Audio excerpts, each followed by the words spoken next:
And my first job, which was after my senior year in high school, was working at the Lockheed Corporation on the development of the orbital programmer for one of the first spy satellites.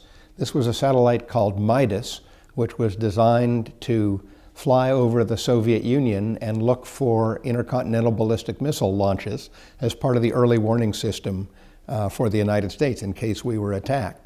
My job was a fairly routine one. I was responsible for cabinets full of tiny electronic parts, transistors, resistors, capacitors, and I was responsible for keeping track of the inventories of all of those parts and putting them together in plastic bags in the right combinations for people to solder them into circuit boards, which then became part of the computer that operated this satellite.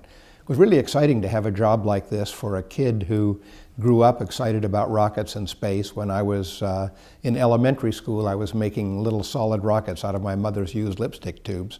So it was very exciting to be working at a real aerospace corporation on a real space system. And what I learned from the process of working with these little parts and working with the people putting them together into the computer for this satellite was that even if you have a rather dull and routine job like counting electronic parts, you can always bring something interesting to it. I figured out that I didn't really have to count the parts. I only had to weigh one and then weigh the whole cabinet full, and I could figure out how many there were. But I learned a lot in that summer job, including having the opportunity to see the finished satellite and to work with a lot of people who had even more interesting jobs connected with making that satellite fly.